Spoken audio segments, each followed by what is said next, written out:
much for coming back so swiftly. After that candid question and answer session, we are going to have more responses to the interim report, a series of very high-profile speakers here. The idea is that they will deliver their response to the interim report for about 12 or 13 minutes, and then we'll have 3 or 4 minutes of questions in each case. But we begin with Craig Kreeger, the Chief Executive of Virgin Atlantic Airways. Virgin has a fleet of 40 long-haul aircraft flying 6 million passengers a year all over the world. Craig joined Virgin last year from American Airlines, where he'd had a 27-year career spanning commercial, financial and strategic roles in the US and around the globe. He's going to give us his initial views on each of the shortlisted schemes and his opinion as to which would best satisfy the capacity and the resilience requirements, incredibly important, of a full-service airline like Virgin into the future. Phones off, please. I'm just really surprised you're getting a signal. Craig Kreeger, the floor is yours.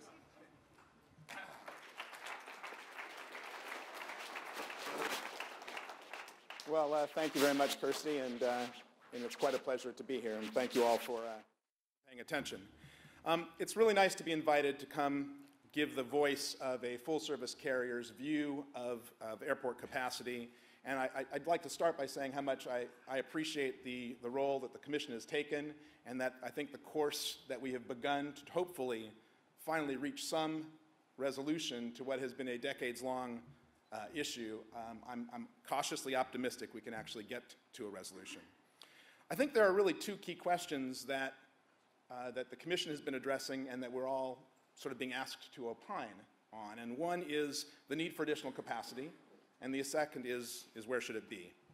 And I think, to back up before I actually answer the question that Kirsty just posed, one thing stands out for me which I find kind of remarkable, and that we're still discussing the right to grow or the need to grow for an industry that I perceive to be extremely critical for the UK.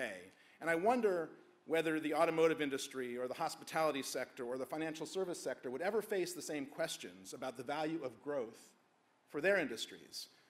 When a new manufacturing plant is created and 300 jobs are created to support that manufacturing plant, we celebrate here in the UK the new jobs. If a Virgin Atlantic were to take another airplane and launch a new route because we had additional capacity in the UK and we created 300 jobs, would we see the same celebration, or would we keep asking, do we really need it? And I suspect that that is a real core issue that our industry has had to struggle with as we've sought to reach resolution on this difficult question. Virgin Atlantic employs 9,000 people here in this country, and many, many more in our supply chain. And we think of ourselves as an exporter because we sell our product around the world. We generate about £1 billion a year in revenue from other countries. But our role in the economy is not limited to the direct sales that we make in those countries, because we bring people from those countries here to spend a lot more money, many times over what they've paid for their airline ticket.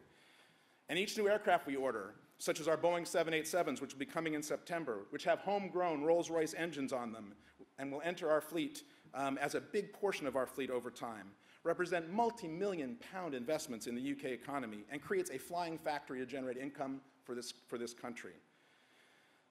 The air transport, in many ways, is a British success story, and despite the restrictions that capacity has placed on it, there are many different business models being operated successfully in the UK, from low-cost models like Bjorn will be talking about after me, to a long-standing homegrown airline, to a challenger airline like ours, where there really is no similar airline like Virgin Atlantic operating in other countries, challenging the homegrown or long-standing legacy carrier. And we believe that we as an industry, and we as Virgin Atlantic, tick many, many boxes on the UK's overarching policy wish list, even though we often aren't credited with those. We facilitate trade with both established and emerging markets. We enable inbound tourism and promote the UK overseas as a place to both visit as a leisure customer and to invest in as a business. We invest in our people. We have a long-standing apprenticeship program, and the jobs that we create are the kinds of jobs the UK economy desperately wants and needs more of. And we have a relentless drive as a company at Virgin Atlantic towards improved carbon efficiency and championing sustainable solutions, including innovative fuel sources, which I'll talk about in a minute. So, from a relative outsider's perspective, and I've been with Virgin Atlantic now for just about a year, I remain generally perplexed at the UK's attitude towards aviation as the kind of industry that it should be. And when we think about how that attitude manifests itself, and we've heard Colin and we've heard others talk about the way in which growth has happened around us. You know, Schiphol Airport, there are actually 26 destinations. I heard a couple of numbers around 20. It's 26 destinations that are served in the UK from Schiphol Airport, most of those by KLM. And sometimes I'm asked, well, why should we care about connecting customers flying over a foreign hub? And I think the short answer is we care for a variety of reasons. One of them, and maybe the most important reason, is the jobs that we create in the UK. If KLM or Air France starts a service to the UK, those are crewed by French or Dutch nationals. They're flying into this country. Their maintenance is done in some other location. Their sales teams that they add to are generally based primarily in the other side of the equation. If we add those same flights for UK-based airline, those jobs are in this country. The cabin crew employed are British cabin crew.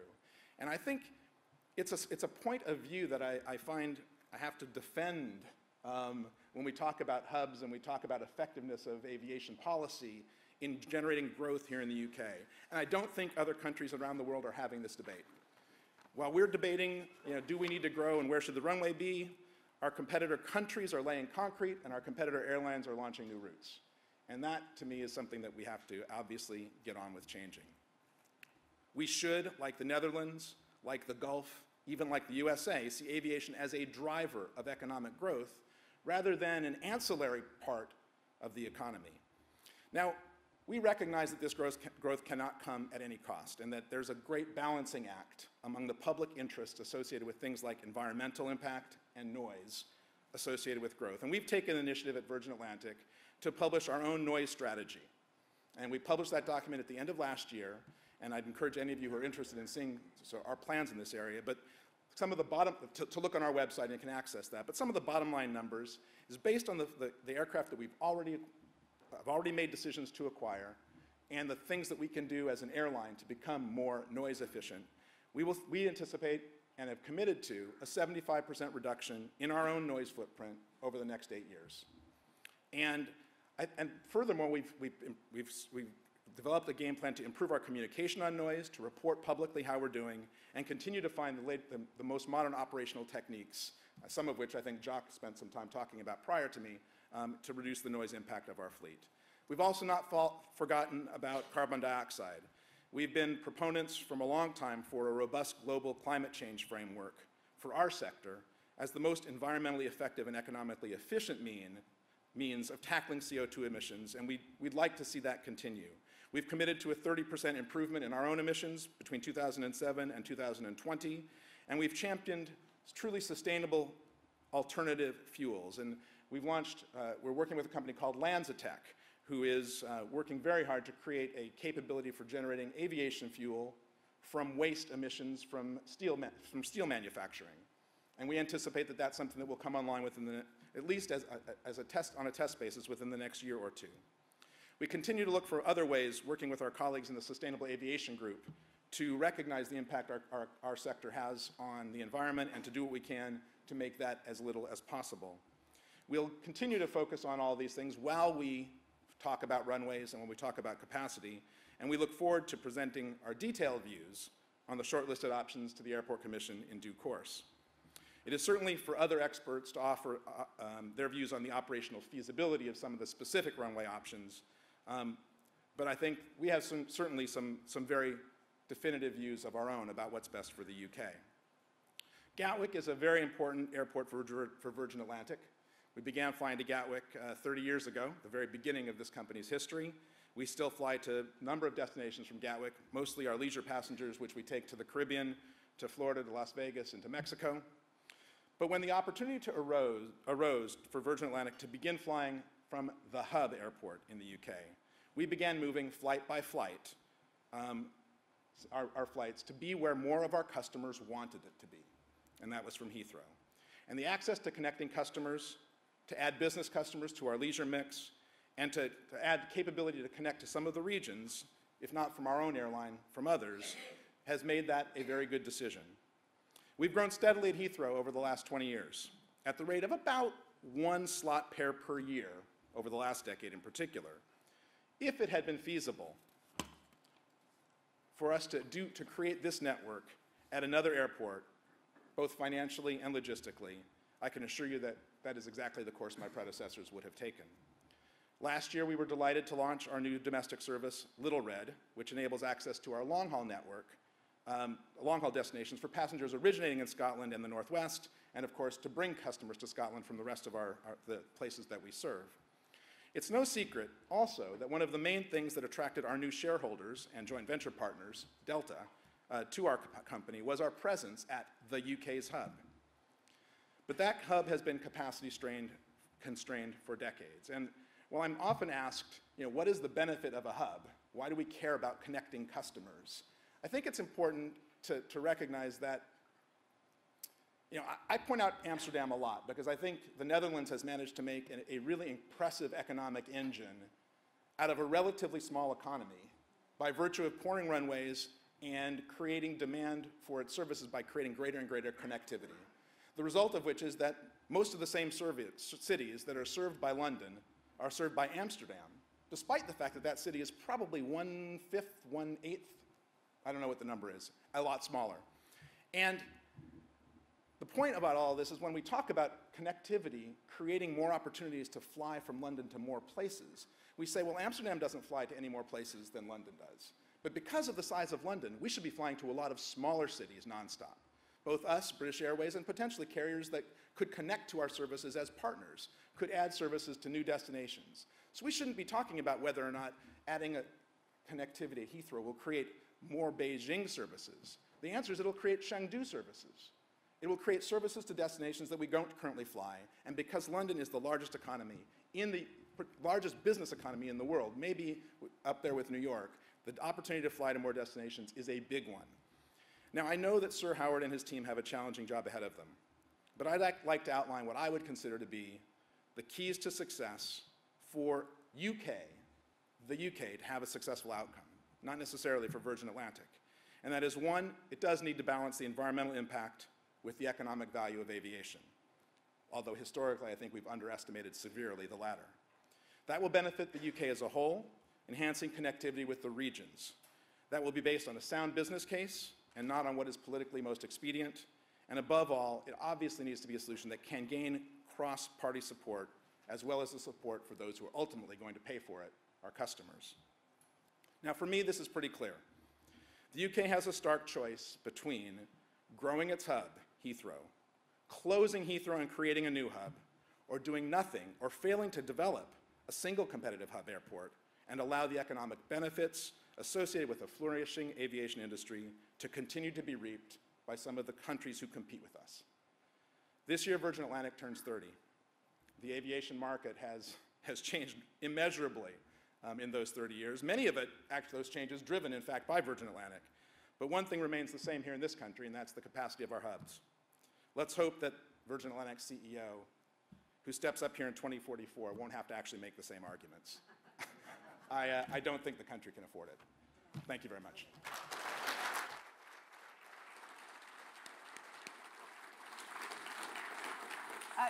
3 or 4 questions from the floor. I've got a couple to start off. First of all, what routes does Virgin not operate because of the constraints of Heathrow? I mean, would you like to do more?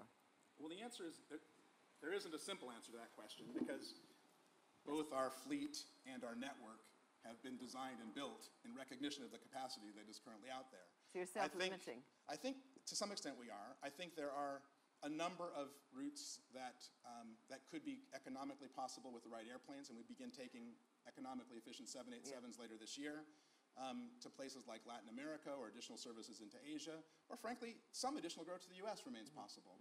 I think there can be a number of opportunities, none of which we're prepared to actually specify until we've done actually. But the fact that there is extra capacity at Gatwick doesn't mean that you're going to go and fly extra out of Gatwick. You like Heathrow for particular routes? I don't actually like Heathrow or like Gatwick better than one or the other. I actually find Gatwick to be a well-run airport.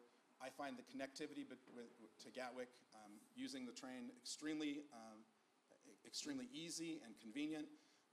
But it's not me who's voting. It's the customers who vote with their feet. And the truth of the matter is that when airlines like Virgin Atlantic have moved flights from Heathrow to Gatwick, it is clear that there are more customers who prefer Heathrow. Questions from the audience? We can put the, yes, question there. Could have the lights up a little bit. Just identify yourself, please. Yeah. Neil Black, Lafarge, Tarmac. It was stated earlier today that if Heathrow closed as a hub and the Isle of Grain became the new hub, that airlines wouldn't move to another hub within the UK. They would just move to a hub outside of the UK. Is that true? I don't know the answer to that question. I wasn't really proposing that what seems to me to be an economically unviable solution of building an entire new hub from scratch was better than adding service to an existing hub. Certainly as a UK-based airline, assuming that we can make the economics work, operating a hub in the UK is what we as an airline are going to want to do. This is our base, this is our home, this is where the majority of our customers live and reside, and this is where our brand and our customer offering resonates best. So we would be looking for opportunities wherever. And to what extent does the kind of innovation of having regional airline operating in Britain, Little Red, impact on your decision? Are you planning on more connectivity like that within the UK? I mean, for example, speaking selfishly, you don't put a Virgin Atlantic out of Glasgow. Well, I think Glasgow could very easily have been a Little Red destination had the government agreed with our case that that monopoly market as a result of the BMI acquisition needed to be remedied as they concluded with regard to Aberdeen and Edinburgh, the result of which is we got the slots to be able to do those services. In the case of Glasgow, because BMI had pulled out of Glasgow prior to the acquisition, the government didn't see fit to remedy that case. And so I guess the answer to your question is absent additional capacity or slots for us to operate additional services with our Little Red. But I it's actually going to meant be very long hard haul. for us. I actually meant long haul out of Glasgow as well, because it's seen with Continental now United that there is an appetite, and we don't have a British Airways direct to. I'm just pleading here for lots of flights, New York flights out of Glasgow. But I mean, I just don't understand why Virgin Atlantic wouldn't put a long haul into Glasgow. Well, I won't say that we won't, because we don't have any. But I'll also tell you that we don't have any plans to do so. But let me tell you a little bit about how Glasgow works from both United and a Continental standpoint. They fly a narrow-body airplane, a 757, and the route is primarily sold in the United States, not sold in Ireland. And so maybe because of our relationship with Delta, where we suddenly have a bigger sales presence in the United States, something like that might make sense in the future. But based upon our history, which is our strength of selling is most notable here in this country, Glasgow would be difficult for us. Okay, but we've established one thing. You think the Isle of Grain is a rubbish idea. You've established that. What do you think of the idea, Jock's idea of a longer runway at Heathrow? Landing and taking off same time might skew it a bit to the side.